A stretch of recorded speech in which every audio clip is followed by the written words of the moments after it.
All righty. Hello. It is it is 8:01 p.m. And it's just the two of us right now. There's nothing absolutely wrong with that. Yay. It's a small intimate group this evening. Yes. Yes, this is gosh, I think this is our 14th one of these.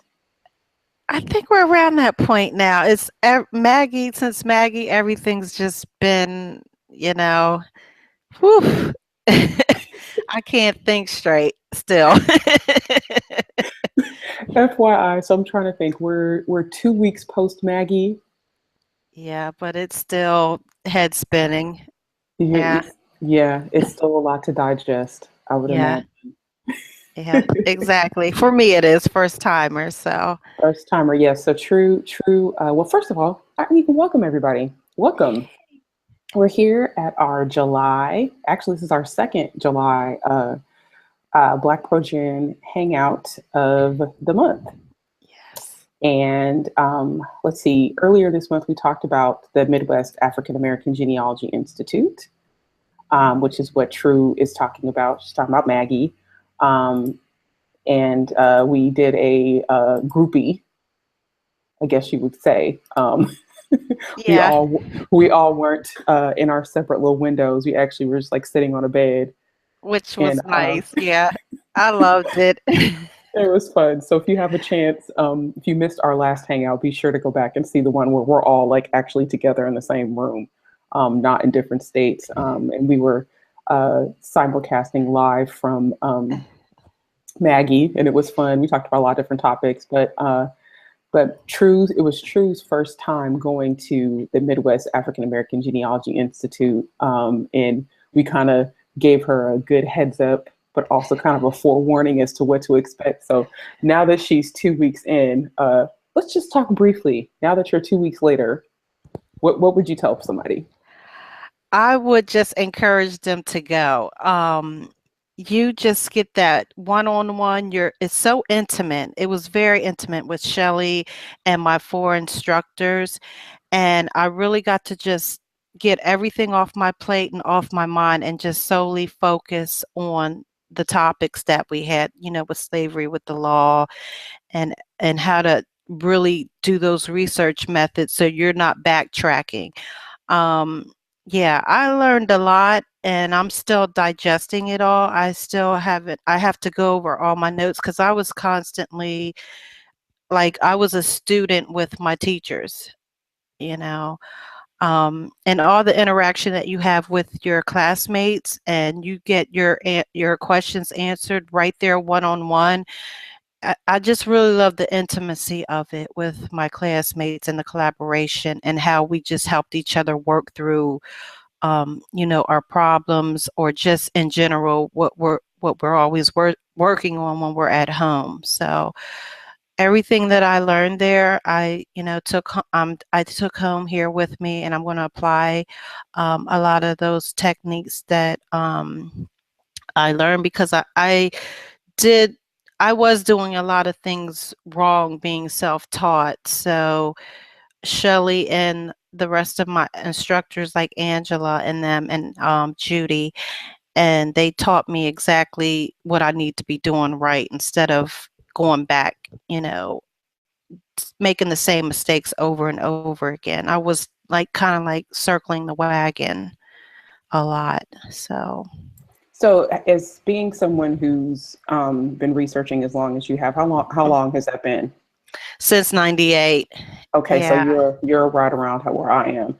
And Hmm. so, did you feel like there were certain things you already knew, but then you kind of got your wig blown off about day two? I got my wig blown off. I had my Frederick Douglass out on day two. I came all my hair was all nice and done, but by two, I was experienced, and a lot of it did. That's another good point because it did reinforce what I was doing, and I was on the right track, and I did know what I was doing. So it just reinforced it, but it just made me more organized and have a better plan instead of still doing my same old things that I was doing that wasn't working. So, yeah. That's great. So next, I think we need to check the website. I'm not remembering the exact dates for Mm-hmm. next year right off the top of my hand, but I think it's the same dates because of leap year. I Mm-hmm. want to say that I think that it is, but you know, I may be wrong. Oh, looks like we have a visitor. Yay. Hi. There's another Maggie alum. Yes. She is a lifer, a Maggie lifer. Linda Bug Sims is joining us from Missouri. I'm in Tennessee. True is in Kentucky. So we have 3 states here represented. And so me and True were just Linda, to catch you up to speed. We were just going over Maggie and her two-week hangover from what she learned from Maggie. So you were True was in the fundamentals track. What track were you in? You were in DNA, right? I was in the DNA track. So now 2 weeks post 2 weeks hangover, Maggie hangover. How are you feeling? Hey, I'm feeling good. I'm ready to tackle my DNA results and been playing with Genomate, trying to get that to work, constantly cycling, but looking forward to working with that tool. Good, good, good, good. All right. Well, we've got a few of us on here, small group, and that's perfectly fine. I'm actually going to pull up the dates for Maggie for 2017, just so we can kind of let folks know. Website is Maggie, MAAGI Institute.org, and the Mm-hmm. dates for 2017 are July 11th through 13th. And I actually blogged about it, about the experience. You can see photos, all that kind of stuff, just in case you're interested in what we're talking about. Do not miss next year, I'm telling you, especially if you're interested in DNA. You will not get a more in-depth and focused discussion when it comes to African American genealogy and DNA at any other conference. You're not, or event. You're not going to get it anywhere else. I can tell you that it's just not going to happen. It's So getting better each year. absolutely, Maggie keeps gaining momentum, and you don't want to be left behind. That's right. So so make sure you join us at Fort Wayne, Indiana in 2017, July 11th through the 13th. So tonight we're going to talk about something. I think with the younger researchers and people who are just getting started, they don't understand the mystique with the Genealogy Society. They don't understand the purpose. They don't know why people still go to meetings or are members of the organizations, especially in light of having a Facebook group where you're able to ask the same questions and get similar interaction. So when we were thinking about our topics for this particular year, towards the end of last year, this was one of the subjects that came up, and we thought it definitely deserved to have some dialogue surrounding it. And so just to kind of prime everyone, don't want to assume everybody knows everything, but genealogy societies basically are just groups of people who congregate based on genealogy or family history research. And they're pretty much set up in a couple of different ways. You have them set up where they're interest-based, so it'll be the African American Historical and Genealogical Society, or OGS. And they have OGS is an organization that's a national organization that has chapters all over the country. There's one here in Memphis. I'm sure they've got one in Louisville. And then there's other groups that are sort of splinter groups or groups that operate separately from OGS that operate sort of in the same way, but they're just more locally based, being the group that's in St. Louis that Linda's a part of, functions very similarly. Then you also have organizations such as the New England Genealogical Historical Society or California Genealogical Society that are really steeped and based in research in those particular locales, people who have ancestry that is based out of those locations. These societies exist all over the country. And there are people who are members of the groups that don't research those areas. They may be researching other places, but the initial thought is that they're congregating because of the records and the emphasis on the location that they're living in and that they're congregating in.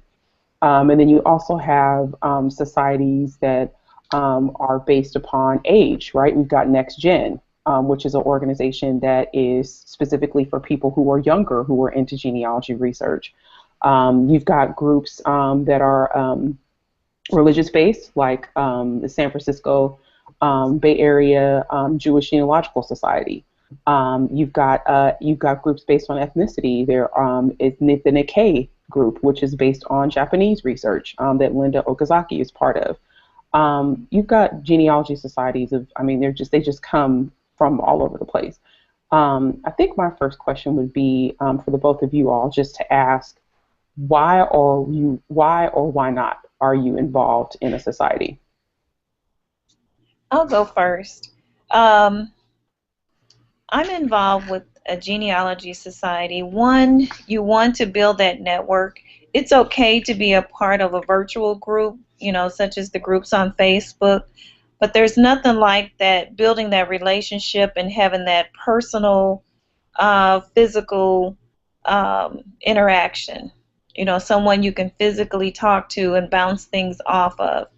Facebook is an added resource, but I think that the local chapters are more important to be a part of. There's always someone new looking to get started in research, and that hands-on experience that you get from sitting around talking or hearing a speaker, I think is invaluable.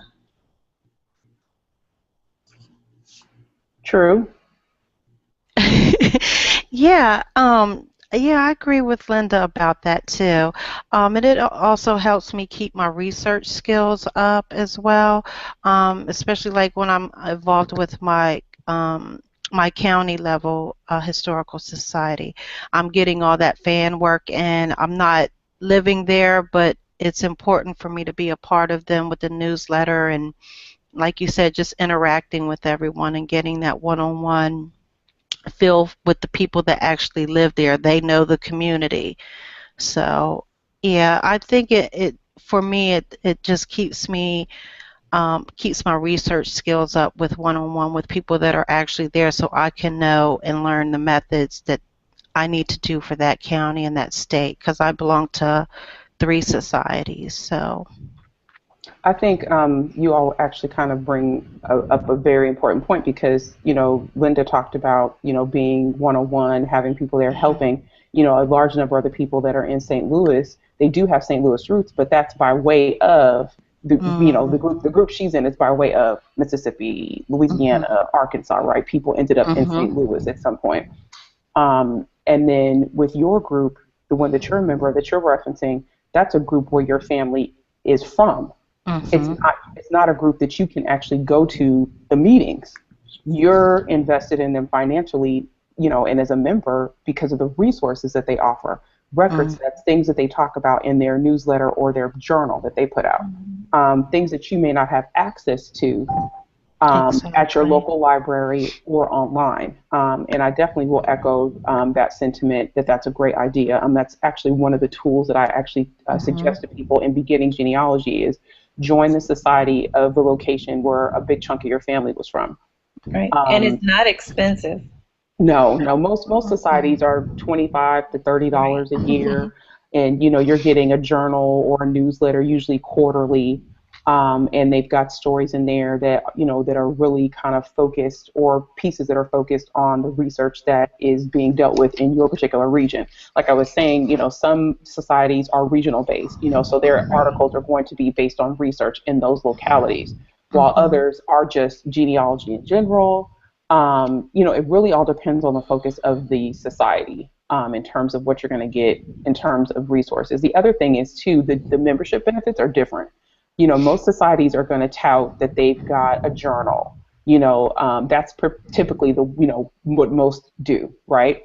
A lot of them are not, you know, they don't have the web presence and the technological things available that the New England Historical Society does, or Genealogical Society does. They just, you know, they don't have what any HGS does. So you know, they've got this great website, they've got a membership paywall, databases that are proprietary to, you know, their society, whereas, you know, will podunk society or small society, I don't want to say podunk, but, you know, the society is local here, Hardeman County, you know, they have a group that meets, they don't even put out a journal.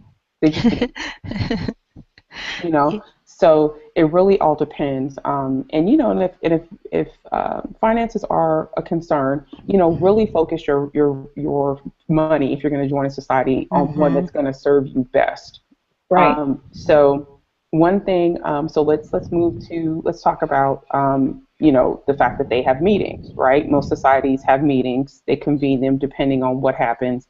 I know you know, they usually have a program that happens. So they meet once a month. There's a speaker who comes in. They speak on a particular topic that's of interest to the people in society. What are some of the best presentations that you all have seen at a local society meeting? Go ahead, True. And I'm speaking specifically when it comes to African American research or people of color research, because that's what these hangouts are about, are people of color genealogy. Okay, so my historical society is in Union Springs, Alabama. So it's called the Bullitt County Historical Society. And I'm one of the out-of-town members, and I usually focus my trips, my research trips around those historical society meetings a couple of times a year. Well, the president of the society, he does our newsletter. It's all local. We're $10 a year, no internet, no social media. We get a full newsletter. There's no, you know, immediate contact unless you're right there in the county and going to the meetings. And there's always topics. What they do is every month, is they go to another town at a community, you know, African American church within the county of Bullitt County. And what they do is they just switch it every month. They go to different ones. But even though they're given the local history of that town, they always include some, you know, what we call our black records. We'll do cemetery, church, who were the earliest settlers there, you know, during slavery, pre-slavery, and after, and he'll, you know, break it all down. So my topics are pretty good because every month when I get my newsletter, or if I go to the next meeting, there's always Black history about the county and the towns that are in the county. So I'm learning a lot of fan work, and you know, the whole county. I can't remember how big it is, but I just know just in my town alone, where my ancestral roots, there's only 432 people there. But there's all these little other communities around the county seat. So yeah, they mostly stay on that era, that pre-slavery and after slavery. That's what their main focus is all the time. So that always is of interest to me, like you said previously, that find something that is catered to your needs. And that's what that county historical society does to me, even though I belong to the state one, the Alabama Genealogical Society as well. But that's where I get the other things I need as far as social media, journals, and submitting my history and things like that. But this is more localized with, I'm getting that Black history with all the small towns within that county. So. Well, go ahead, Linda. So for St. Louis, we have, of course, our local African American genealogy chapter, and then you have the St. Louis Genealogical Society, but we are the African American based chapter here. We meet at the History Museum, which is a great location. We bring in speakers each month, whether they be out of town or local. And so, you know, as True said, we focus on a particular topic. And Nika, we even had you come in once to speak to us about getting young people involved, you know, in genealogy. But we just had a session here just last week on DNA. Um, we had another speak. Well, each month features a different speaker and a different topic. So whatever our interest is, but it's always dealing with either something dealing with African American research, history, or something that'll help us in our journey to find our ancestors. Okay, I'm going to post a comment from the Peanut Gallery. Someone posted on Facebook. I'll just read this. This is Edgefield Miles. Why belong to a society? A wise man said that you can't grow in isolation, but in community. Although I don't belong to a society right now, I do host a local group and keep up with gathering information via elders and use all the tools that I do have and build when I can. However, I did belong to a society where my ancestors lived and participated in adding to their publications. A bit of my ancestry is in print and part of history. And I think that's a great point to add, is that, you know, we talk about the benefit of getting the journals, getting the newsletters, but once you get, you know, to a certain point in your research, a lot of people will then move towards writing or sharing their ancestral stories. And one easy way, especially if you don't maybe have the time or you don't want to put the effort into putting together a family book, would be to share some of the things that you've discovered about your ancestry through the journal for that particular society that you're a member of. It could be, I mean, stories range from, you know, here's how I found this, you know, ancestor, or got over this brick wall, or here's the history of a town or a community. You could be, you know, a scandalous story, something that's not, you know, it's a number of different things. When I was working with the journal for the society I'm a member of in Oakland, California, we would get stories about a number of different things. It just, everything was focused on genealogy, primarily on African American research. But there were other things, you know, that, you know, we would have archives. Actually, the Arkansas State Archives, one of the archivists there would actually write stories and publish them in our journal about different record sets and things that she had located that were specific to African American research. And you're thinking, okay, why would an archivist in Arkansas write a story for a journal in for Genealogy Society in Oakland, California? Well, if you look at migration routes, Arkansas was a state where a ton of African Americans migrated from to California. So people naturally would be living in Oakland, or the Bay Area, but they would be researching Arkansas. So that's one of the reasons why she submitted that story. And so I would definitely say publish your stories, publish your findings. The society journals are indexed, and Percy, that's what it's called.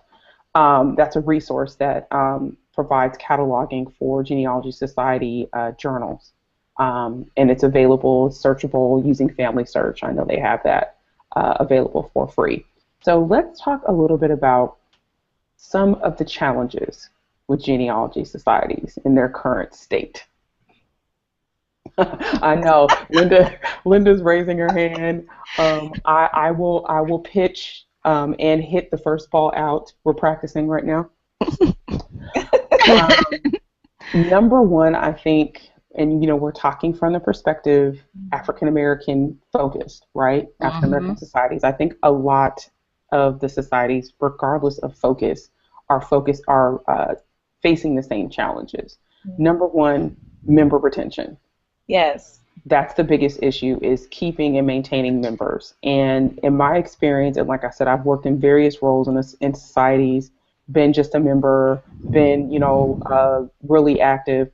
And one of the things that I notice is that I feel like a lot of folks that are running the business of the society, they get burnt out and they don't get focused on recruiting new people. They feel like, oh, well, everyone knows about the meeting, so they'll just show up. Well, that's not how it works anymore. Right. You know, you've got to actively pursue people. You've got to hold events so that they can come. You know, we're in a very, very important time right now when it comes to research and genealogy. People are super interested in it right now. And that means that folks are primed and they're ripe and they want to learn and they want to grow. But if we're not reaching out back to them, if we're expecting for them to just show up to our meetings, what's the point? I think another thing too, when you talk about member retention, is who's coming the most. And I would say more of your seniors. And so, where do the young people see their place in the society? So if they're coming to a meeting, if one or two come to a meeting and they don't see anyone in their age group, they may not come back again. And so, and then others come to be entertained. You know, it's a way to get out and have something to do. And then you have very few that are very diligent and hardcore into genealogy like myself. So I think recruiting and retention is a big issue. Mhm. Mhm. Yeah, I'd have to agree. I'm from out of town, and I feel like I'm old, and I'm their youngest member. So that just tells you right there. I'll go ahead and out my county, my historical society. We are. It's just. I'm not sure if the majority of their members are out of town, because every time I do go, there's just a handful of us, and they are all over 60. And so yeah, I don't know what goes on there, but I have so many relationships with the other members on the board besides the president and the secretary, and it's so small and intimate, and I just kind of feel like I'm getting that one-on-one that right now that doesn't that's not an issue for me, but I can see where, when I first started and I was younger, it would have, where I would have been, asking a lot of questions, because even though I'm at that ripe age, I still see where there's so many things that they could do, but they're just stuck. They're stuck there. They don't know about social media. They're intimidated by the computer. There's no video conferencing. There's no submissions of your family history or your fourth great grandmother. There's no inquiries. I mean, when we're talking basic, we're talking basic. Yeah. So, um, I've I been think around and now, and I know these things, but it's hard to get them, especially I'm out of not their from comfort there. zone. Yeah, out of their I comfort was, zone. and that's Yeah. kind of the point that I was making, is that, I've sat on these boards, I've sat, in the leadership, and it's not just the society that you're talking about. This is happening nationally, regardless of there's a focus on African American research or there's a focus elsewhere. A lot of societies are dying, and a lot of it has to do with the fact that folks refuse to innovate. And Yeah. innovation doesn't mean that you have to have this really flashy website and you've got to have this or that. No, innovation means we're going to innovate. We're going to change and alter the way we get members, the way we maintain membership based on the times. We can't expect to draw people in with a stamp and a folded booklet when folks have access to groups with 25,000 plus people focused primarily on African American research online, where they can throw a question out. And I think sometimes too, and I don't want to come as a killjoy for societies, but I've been in those meetings. I've been the youngest person by far. Mhm. And, I remember I didn't actually start going to society meetings until I was 10 years in. Right. Yeah, because I was the same way. For me personally, I was like, well, why do I need to be joining a historical society in Alabama and I live in Kentucky? But it took me years to realize I did need to be in there and find out what was going on in that community, that town, that county, and that state. But those are lessons learned now.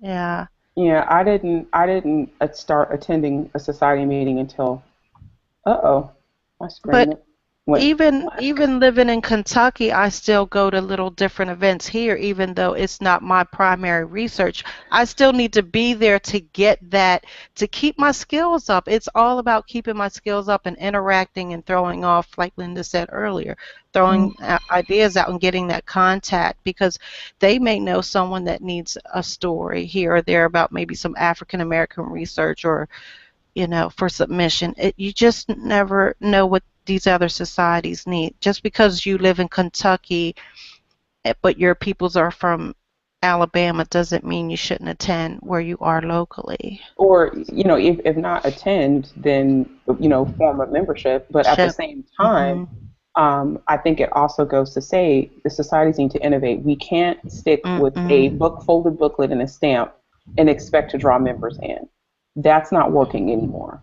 You've got to go out into the community and meet the people where they are. If you've got a library, libraries are hungry for programming. If you know that you all have a space that you're meeting in that's maybe too small to invite folks into, partner with your local library. They're run and they're funded by the state, which means that they have to provide meeting space to people who are a 501c3 for free. That means you don't get charged. Now, it depends on the state. But if you don't have that 501c3 funding, if you don't have the nonprofit funding, you don't have something to kind of leverage with, if that makes sense. Yes. Talk to the people who are running a particular location and ask them, what would it be if they're for profit? Say, would you all be comfortable with us having our meetings here? You can use it as a tax write-off. We'll give you something at the end of the year. You can write off the cost of us meeting here monthly, whatever it is. But my main point is, we got to go out and meet these people where they are, and expecting for them to walk into a room at a library that we're meeting at every third Saturday of the month is not going to.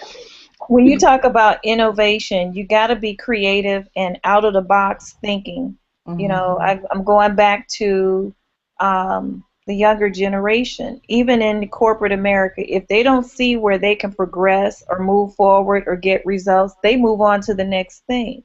So because we live in a social media society now, that has to be also an option, but not taken away that personal interaction with people. And so, we got to come out of our comfort zones. Yeah, I think too, especially if your society is challenged or not as open to participating in social media, that's why you recruit the young people. They're already there. They're already tweeting. They're already putting posts on Facebook. They're Snapchatting. They're Instagramming. That's why you get those young people involved. Number one, because you see that they have an interest. But number two, those folks usually have the technological expertise to be able to run those things for you. And, I know a lot of young people. I mean, the society that I was a part of, or I still am a part of in Oakland, you got to think, this is Oakland, California, Silicon Valley, right? We're talking San Jose, Google. Yeah. Pandora is international headquarters is based in Oakland. I mean, you could just run down the list of organizations, Facebook, a number of things. And I honestly feel like the technological literacy of the people in the society was actually increased because of where they lived at.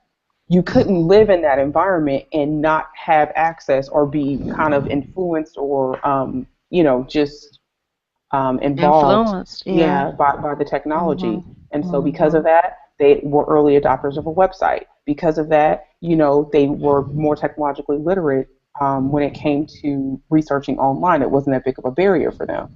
So I say all that to say it's not impossible. It's totally not impossible. So moving forward, I guess my next question would be, what do you see are things that societies can take from the sort of online society movement and implement them into their societies? What I mean by that is, what do you see are things that are taking place in these Facebook groups or these virtual societies, so to speak, that actual societies that are existing in locations? What can they take from those groups? What are some of the things that they can institute or they can use, repurpose to galvanize interest, maybe increase membership? I would say for some of your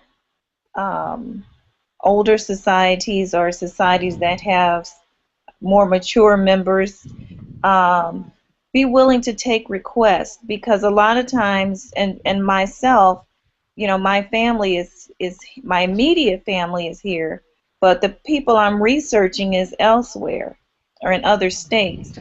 being willing to do research for people. When you are able to help someone find an ancestor or find records or help them put pieces together, and you live in your society is in the state they're researching, they're going to tell other people about you. You know, that helps increase your opportunity to build your base, whether it's financially or just being put on the map. Mhm. Mhm. You know, being open to that. I True, sis. agree. True, breathed out. I agree. Yeah. um, I don't know. My society is so far behind, and I'm just not in a position to be there to implement just even uh, an electronic newsletter with email. We don't even have an email. That's how it's really lagging. Yeah. Um, but Linda's right. They're right there. You know, you have family and they won't do it, but that's what those historical society members that live there, they can start implementing those things for that, especially for the ones that are so vigorous and eager from out of town that need this information. And I kind of get that from mines, even though it's so small and basic. I can contact them. We're still doing snail mail, and at least I can call them, but I don't have access to the other members, who they are. It's just so many things I would, love to see for that historical society to implement, because it's really not advancing at all. I think because we're all so desperate for the information, that's why we kind of like stay around, you know, and stick with it until we can get somebody else in that's going to help us move forward and make a change. Yeah. Oh, look the Yay! catcher again. Yay! It's Miss Angela. She's waving us. She's waving us on. Um, so I I think would like to y'all. hear Angela's take on it. Yeah. Yeah. Have you been listening? Do you even know what we're talking about? I have no idea. I just saw that you were on. I didn't know we had Okay. to take on what. So basically, we're talking about genealogy societies, and one of the questions that I threw out was, what are ways that you see the Facebook groups, you know, managing themselves or interacting? What are some things that you feel like societies can take from those virtual sort of societies and to implement into their own society, like locally? So, for example, the fact of just being open for people just asking a query in the meeting, that's, in a meeting where we haven't put the program on, or we just provide space for folks to come in and ask questions about how they can get over their brick wall. Because in Facebook, these Facebook groups, folks are posting, here's what I have, this is what I found, can you guys help me? But in a lot of societies, I see folks walk in who are new, or maybe just getting started, or maybe they've been started for a while, but they haven't been to the society meeting, and because nobody recognizes them, they're off to themselves. No one really comes up to them and talks to them. There's no space being made for them to raise their hand and say, hey, this is my brick wall, can you guys help me? So that would be one of the things that I would suggest, would be providing new folks, whether it's new members or the general public, the ability to come in and actually ask questions and receive assistance. That's correct. Right. Mm-hmm. Can you all hear me? I don't have on my mic or anything. Yes. Yes. Oh, Good. okay. You sound fabulous. Oh, Mm-hmm. my goodness. Okay. No makeup. Oh Right. no. I think one thing that social media has done has made a lot of opportunities for immediate interaction and instant gratification, so to speak. Hi, I have a problem. I can't find Grandpa Henry in this particular year. Someone else says, oh, what census, what year, what county? Someone else goes and says, oh, because it's written on the index as Harvey. So you have people who are getting immediate results. You don't get that often in society meetings, and many times, not all, but many times, societies get caught up in the business of running the business, and genealogy is totally forgotten. even though what brings them together is genealogy.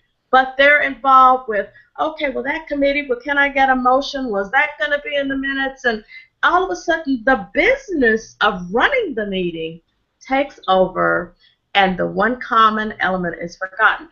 Social media satisfies that void, unfortunately, and many societies never, ever, ever get to the point of doing problem solving and helping people and welcoming newcomers. Whereas if you come to many of the groups online, Afrogenius, the moment a person says, hi, I'm new, I don't know what I'm doing. Hey, what are you doing? Where's your family from? What's your family's surname? Oh, have you ever looked at the census? No, where do I find that? Oh, is this your Uncle Henry? Wow. Well, they don't need to go to society, because at a society, they're going to be there with people running the business of the meeting. Or being entertained, Angela. Or being entertained, or, which I think can be a challenge, and maybe that paradigm needs to be altered, a lot of times there's a guest speaker. So a guest speaker is the order of the day. Let's get through the minutes, let's do this, and hey, and now so-and-so who's done some research on such and such a cemetery in South Carolina has something to talk about. Or here's a guest speaker who's just written a book about their ancestors in wherever, Rhode Island. And folks sitting there from St. Louis or Mississippi or Arkansas, I'm glad to hear they've done the research, but they have no interest. And yeah, it's entertainment in many cases. Right. Just take it. What is that?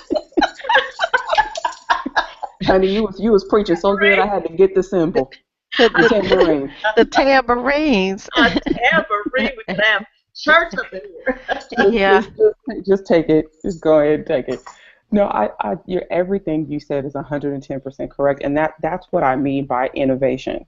This is something that we were talking about before you joined us tonight, Ms. Angela. Is just the fact that societies need to innovate. Innovation does not automatically mean technology. It means restructure your meetings so that they are more friendly for new members or the general public. Yes. And if you're not going to provide that space in your actual meetings, add 30 to 45 minutes beforehand so that it's an open space for people to come in, bring their research, bring their questions, have someone who can sit there and talk with them one-on-one. That's a very small change. Or hold a, and this is something I can't even believe is innovative, but when I was in Oakland, having a Black Family History Day at the Family History Center. Simple.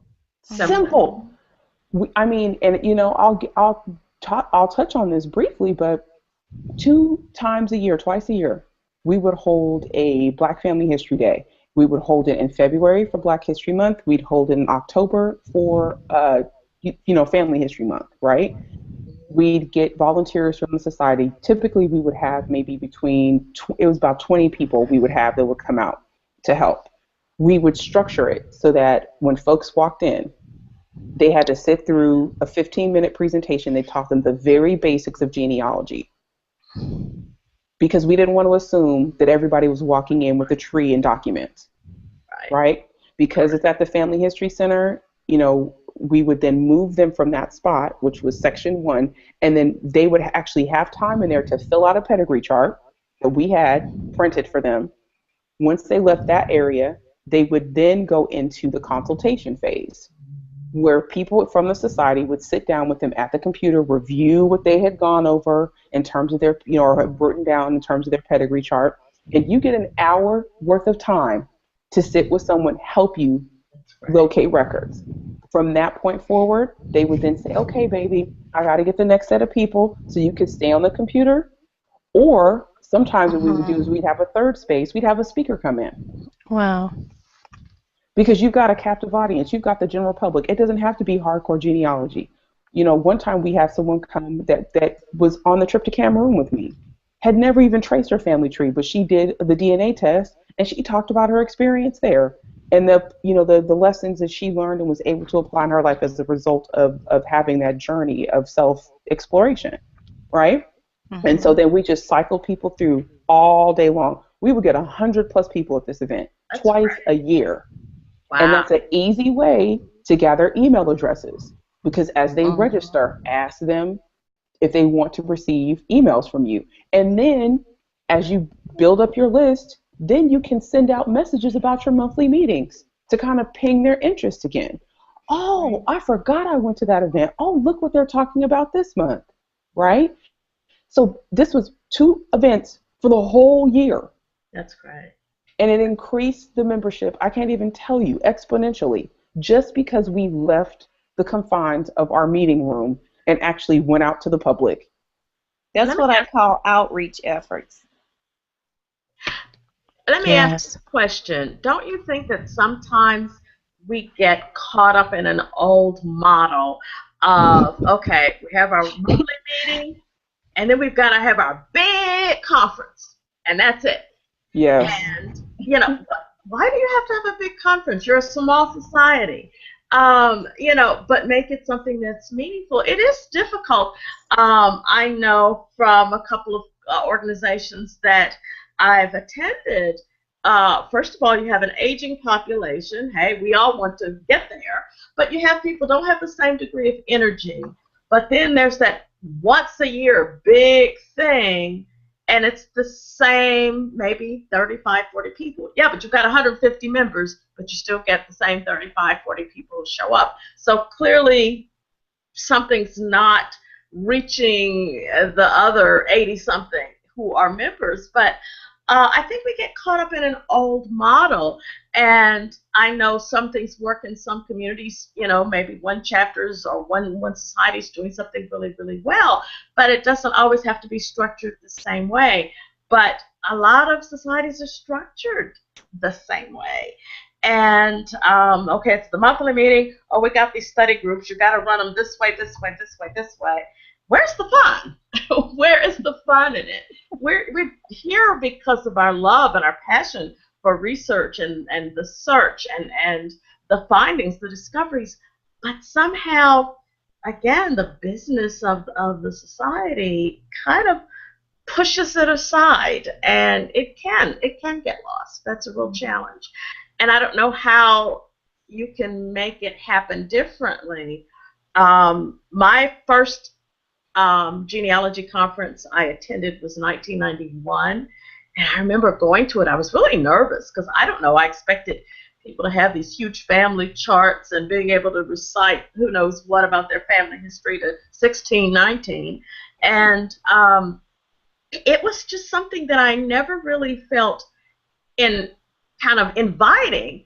I found there was a local group where I live, so I kind of elbowed my way in it and just started coming.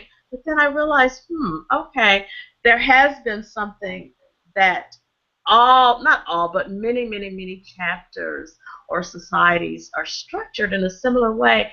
And these days, in the world of YouTube, Hangouts, Facebook, a number of platforms, Pinterest, I get ideas on how to display something or something else I should be reading from social media, or or watching people live. What is the thing on Facebook where you can interact with people Facebook live? Live, yeah. You know, and I also watch, I watch a lot of YouTubers, and I've watched people say, okay, I'm on my way to go and take my DNA test at Auntie so-and-so's house. Oh my gosh, and 6 weeks later, I just got my results. I'm about to open the thing and see what it says.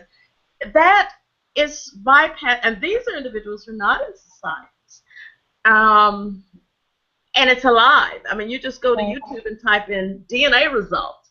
You will see dozens upon dozens upon dozens, mostly millennials or Generation Xers, and they're not joining societies. They're curious, they're interested in their history, and they're using a platform of social media to express that interest and to talk about that. And I know that I go to certain societies and I'll ask them, oh, are you in this such and such Facebook group? They talk a lot about your county history. Oh, I don't do that. I don't do any Facebook. I don't want it up dead like that woman down in Texas. Well, I am chasing dead men. They can't hurt me. But it's one of those things that, part of our community is not connected. The other part is connected, doing their thing, wanting to learn a little bit more, that we could perhaps interact with them more. But I don't know. It's very, very interesting. But the ones I see on YouTube, they are not in societies, and societies are not talking to them. Societies are not going where they are. I sense another arena in which we're missing our people. I'll put it that way.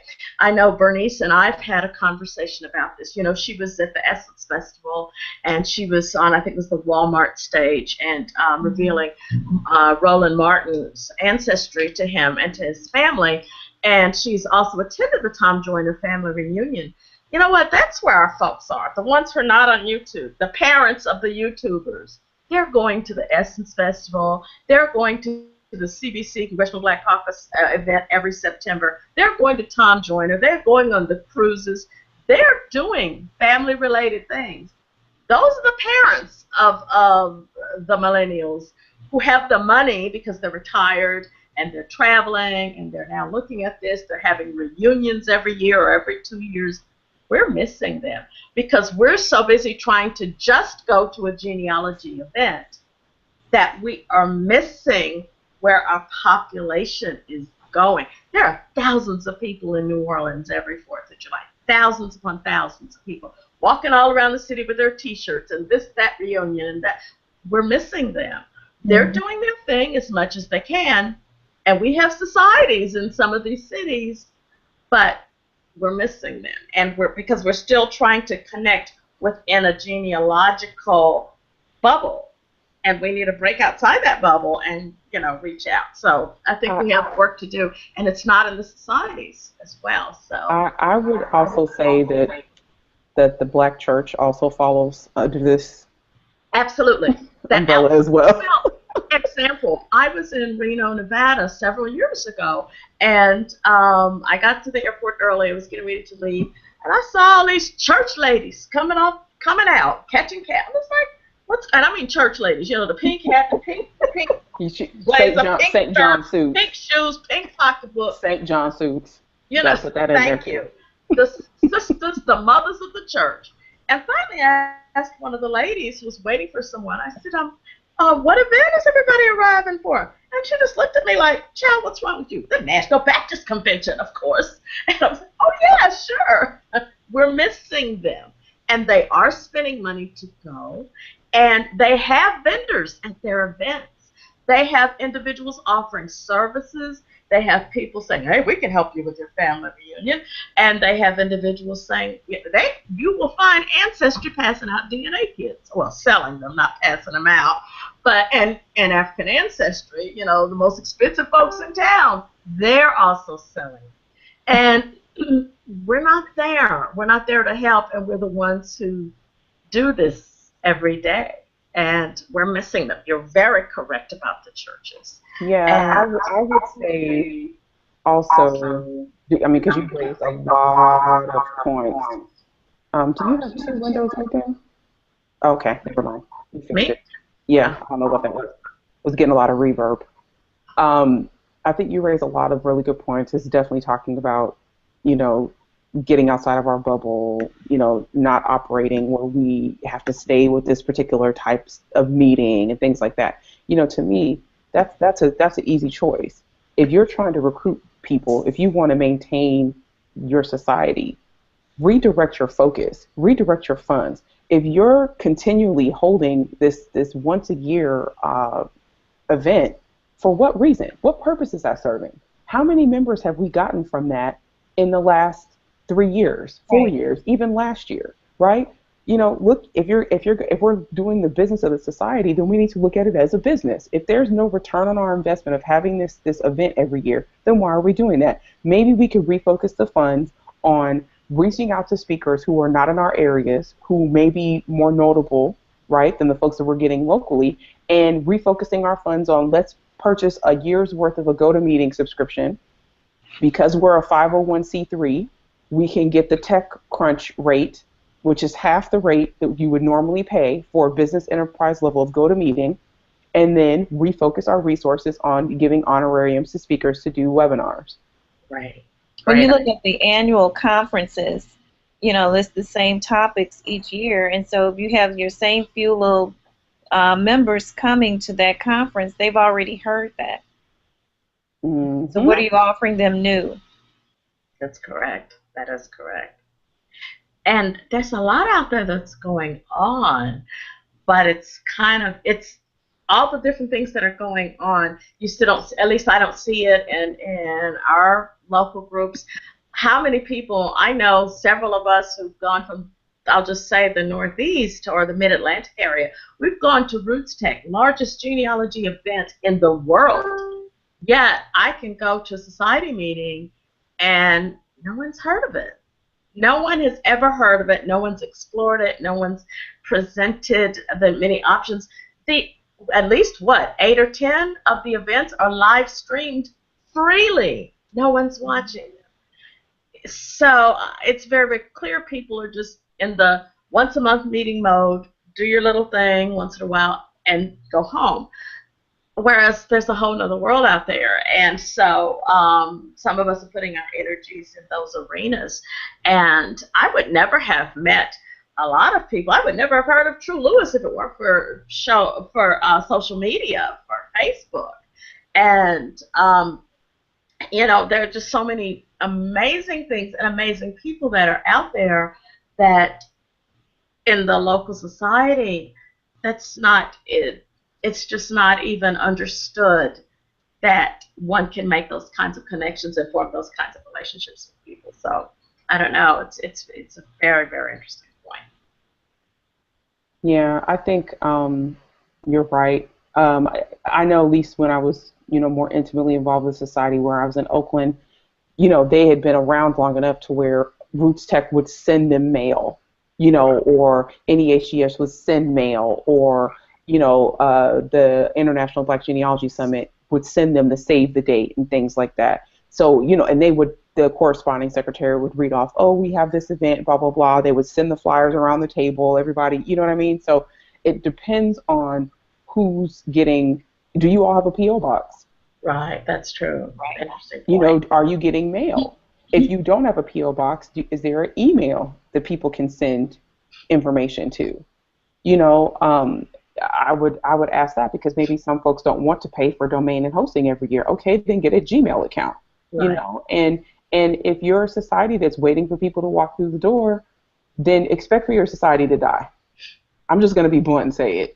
Mm-hmm. Because if you don't do something, there's a net that's right next to your boat. There are plenty of fish, but you're too busy fooling around with your fishing pole on the inside of the boat to even hold the net on the outside and catch all those fish. That's a very good metaphor.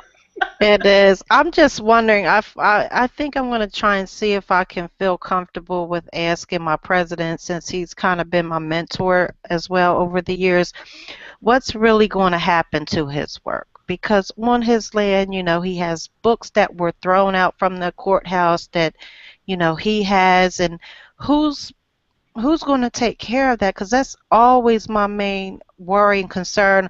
And I'm just trying to scramble and keeping all my newsletters because I don't think they're even going to the local library there to get preserved. I feel like I'm sure other members are probably doing the same thing, but because I'm a genealogist and a family historian, these things bother me and keep me up at night. But yeah, I do worry, like you said.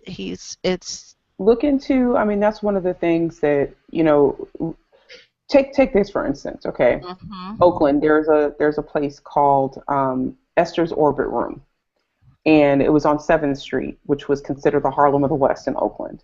And the community basically in some ways got decimated when Bay Area Rapid Transit, or BART, decided to build the track going to San Francisco, the train system, and they ran the track directly down 7th Street. And so it ended up getting rid of a lot of homes, all sorts of stuff. And so eventually that area just completely, went down in typical redlining fashion, right? Kind of predictable. Yeah. And so Esther's was like a mainstay of the community.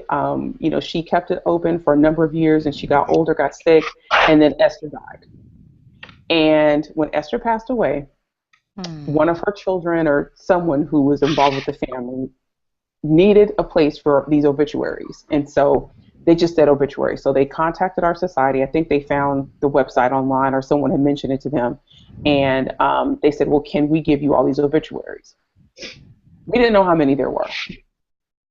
It was about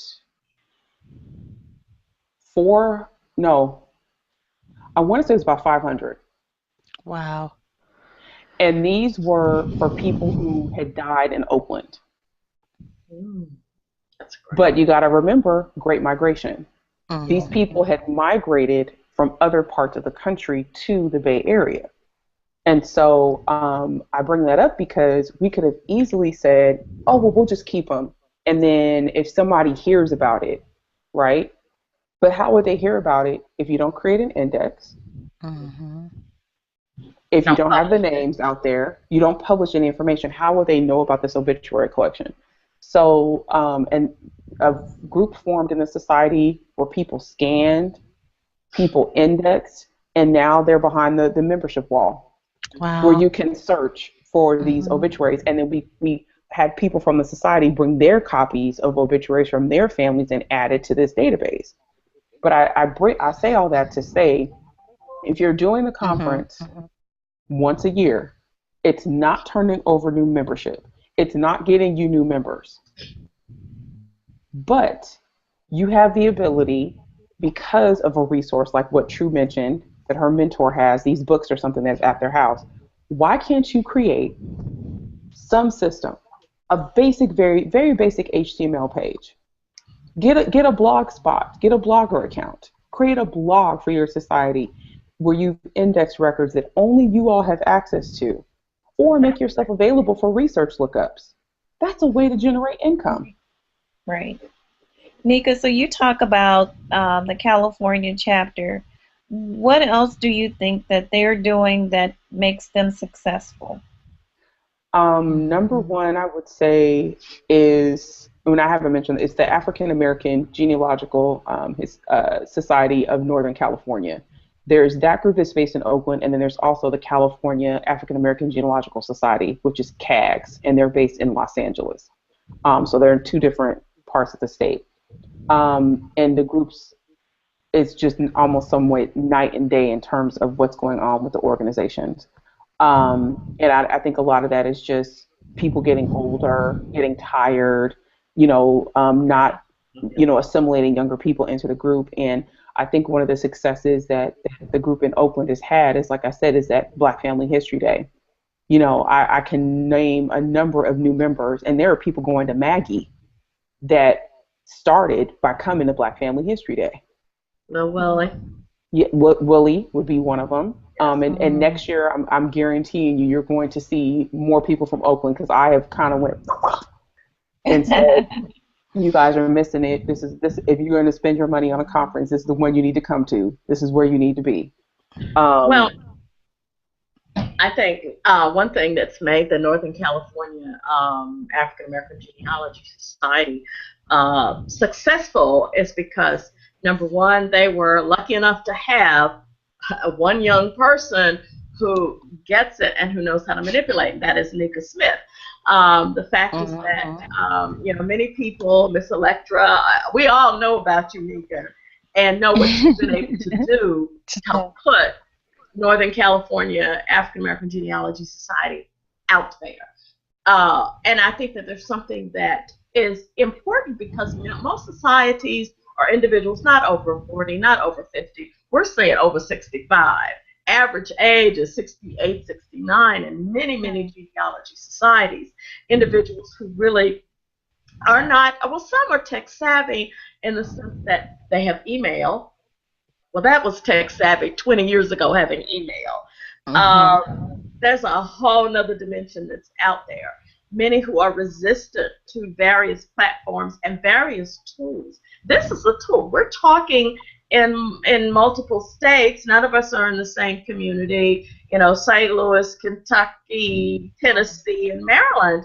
But this is something that others can see, because, thankfully, we're not afraid of the technology, but we also know that, hey, we have there's something that can really be done and can be meaningful.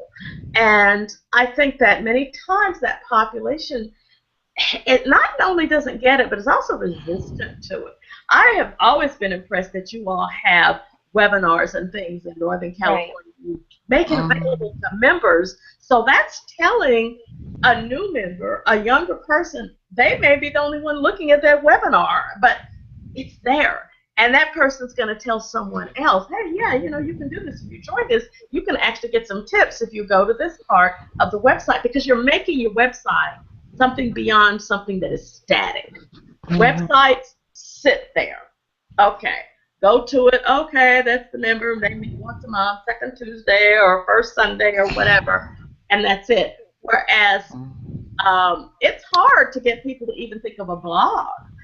Well, I don't know. What's the difference between a blog and a website? It's a challenge, and you get it. So you've kind of brought your society up to a different place, and I think that the group in Oakland is sort of a beacon. I wish others could follow. I wish we could follow it here in Maryland as well. Yeah, I mean, it is something that we have to be aware of. What is the next best method to get people to join? But we can't continue to do the same thing that we've been doing the way we've been doing it. Yeah, So, I would add, and and this is something I feel like you actually talked about. My analogy for this would be, if somebody's pregnant, usually they don't just have the baby and bring them home. They've spent months buying clothes, preparing a room, buying a bed, buying bedding, getting bottles, taking maybe Lamaze classes or prenatal yoga or something. Like, the average person prepares a space for a child. correct. You have to think about your society in that way as well. If you're going to try to catch new members or attract new members, you've got to prepare a space for them. And right now, our societies are not preparing a space for new members. They're maintaining a space for old ones. Right. Ooh, that's Exactly. Well said. Whoa, that's serious. But it's true. But it's true. We're maintaining a space for the old members. We're not, it's like your grandmother's old house. We all know repairs need to be made. Uncle Joe and Uncle Wesley are living in there. And we know we need a new roof, but let's not put the new roof on because we like how the old one looks. Well, what if it starts to rain? You're going to let it rain on the people in there? No, you need to get the roof replaced. Right.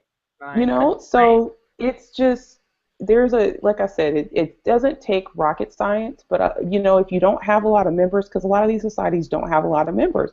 If you don't have a lot of members and the few members you have are doing the most of the heavy lifting, then redirect your resources. Just redirect them. Say, we're not going to have a conference. I can guarantee you your membership is not going to go, oh my God. They're probably not going to do that. They'll probably be relieved. They probably will be relieved because you won't send them 50 emails or be calling them all day trying to get them to show up. Or help coordinate it. Mm-hmm. Right? And at the same time, maybe you don't necessarily need to have a society. Maybe you need to be a group of people who meets informally, who decides to put on an event once a year. That's true. That's right. There's a whole group of people in Sacramento that's what they chose to do. Every year they put on an African American genealogy workshop at the Family History Center in Sacramento. They are not a formal group. In fact, the majority of them are members of OGSNC or members of the African American Genealogical Society of Northern California. But every year they put that event on. Wow. But they're not a formal society. So maybe and that's the thing, maybe the business of the society is too much. Maybe you need to cut the meetings out. That's an interesting point. Yeah. Well, Nika, how did, what is it called? Next Gen? I remember seeing the group meeting in Burbank a couple of years ago, and that was a group that sort of formed online from what I could tell. Absolutely. Excuse me, sorry. How did that, or how is that progressing? I know it was the next generation, which is sort of what that means, but how is that progressing? because maybe there needs to be maybe there need to be additional next gen style organizations. What is their structure? How do they work? Um, I'm actually pulling up their site now because I don't want to not quote them correctly. Okay. But I think from what I understand, they did create or come about based off of social media and seeing the fact that there were a number of younger people, pretty much like under 50, who were interested in family history, genealogy research, and that is their pretty much their reason for existing. I'm trying to see. I I'm can pull up looking their at their site. site also, and I like their tagline too. Next under Next Gen Genealogy. I guess it's tnggn.org, a Yeah. global network of young genealogists, social engagement with a common passion. Wow. It looks good. You've got all the logos. You've got the Twitter feed. You've got Facebook. You've got Google Plus. You've got Mm-hmm. YouTube. You've got Instagram, and it's like, wow. Oh, okay, they are. And you've got the members, some of whom I recognize, and maybe we need that too, because people like Willie and others who are his contemporaries might respond to something like that. Absolutely. Their mission statement, the Next Gen Genealogy Network fosters the next generation's interest in family history. We build connections between all generations, provide resources to promote the next generation's engagement in the genealogical community, and offer innovative virtual opportunities for development. Through communication and cooperation, we empower genealogists worldwide. I like that. I mean, Yeah. And wow. it's just a network, and like I said, we've seen it blossom in front of our eyes. D. Joshua Taylor, who is one of the hosts of Genealogy Roadshow, is one of the founders of the organization. Was he a founder? I remember seeing.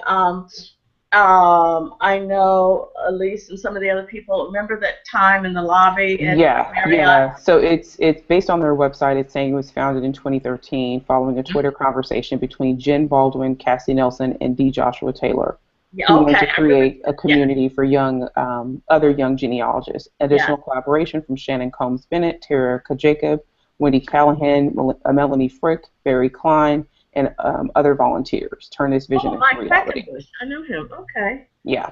Wow. But just kind of looking at their page a little bit, they would be bored to tears with a traditional genealogy society. Absolutely.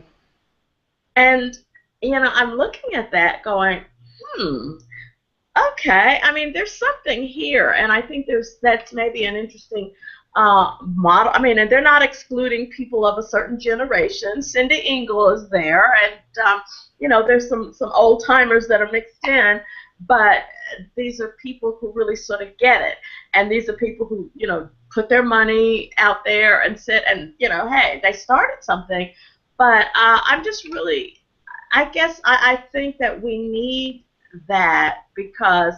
Oh, I see Yvette's a member. Yvette Porter-Moore. There are a number of people, and one of the things that I'll also say, because we're talking about innovation, right? I've mentioned that innovation does not necessarily have to mean technological innovation. Yes.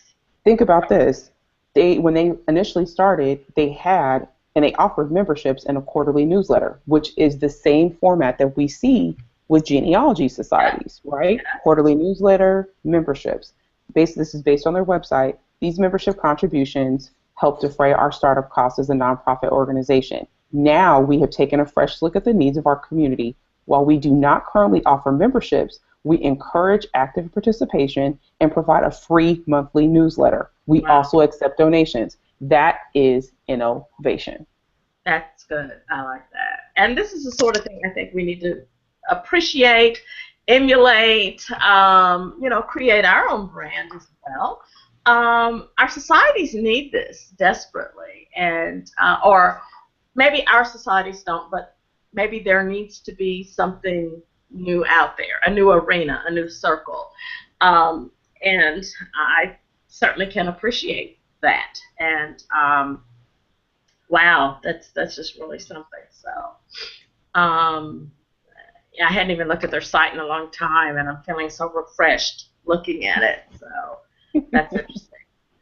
So as we close out, is there anything else you all would like to add in terms of final thoughts about genealogy societies? Where should we go from here? Um, any final thoughts? I've been babbling too much. Let somebody else talk. I think this was a great topic, and probably something that's on a lot of society's mind. How do we grow? Where do we go from here? What do we do next? Benchmarking is something they need to take a look at. So if you look at, and you just brought up, I hadn't even seen this page before, but you know, when you're looking at benchmarking, what are some of the other things that are going on? You asked that question earlier. You know, should we have societies or go to, you know, what they're doing in social media? What can you glean from those, and what's working and what's not working? You know, it's right there in front of you. So this was an excellent topic that a lot of people will want to listen to. Yeah, I think one of the takeaways I would say, I mean, you know, Ms. Angela brought up that, you know, instantaneous answer, you know, people chiming in. You post a query or you post a question and people are instantaneously chiming in. That is a benefit, but then the benefit, I think a larger benefit of actually going to a society meeting is the fact that you can bring documents and add to the conversation in a more quick fashion, and you're also able to temper folks who think they know what they're talking about versus folks who actually do. Because, you know, granted, you know, you're always going to have differences of opinion, but I think that in a person-to-person interaction, you can kind of gauge that a little bit differently. And so, you know, that's definitely one plus, you know, one challenge or one benefit of being in a traditional society versus, you know, being in an online environment. But I would just encourage anyone who is watching this, at least for the, you know, for the time being, definitely join a society where your ancestors have roots. Look around that general area. I know that there isn't a society in the city or the parish that my family's from in northeastern Louisiana, but there is one for that region that encompasses several counties and a couple different states. And they do cover things in their journal that affect my research. And and these are a lot of resources that are not digitized. That's another big benefit that we haven't touched on when it comes to these societies, is that they're alerting you of record sets and things that are not digitized and that you have to access locally. So that's definitely something. It's hilarious because my husband just kicked this ball down the hallway. was coming in my direction. I was gonna throw it back. Yeah. But anywho, if anybody watching has any questions about innovation, things that you know maybe their society, you know, maybe thinking about, you know, reach out to all of us. We're all on social media, Twitter. We're all on Twitter, Facebook. We're in different Facebook groups, all that kind of stuff. You know, talk to us. Ask what you think. You know, ask things that you think may work or may not work. You know, Linda's very involved with the group in St. Louis, and so she picked up a lot of stuff that she could possibly implement or things to consider. You know, or maybe bring back to board meetings or whatever. Just sitting here on this hangout tonight. So definitely reach out to us. Our next hangout, if you can believe it, we only have 4 more left this year. Wow. Yeah, this year's went by so fast. But the next hangout we're having is on Tuesday, August 2nd, 8 o'clock, same bat channel, same bat time for the most part. Yes, we're actually doing it next week. You're like, why are we doing it next week? Because it's football season.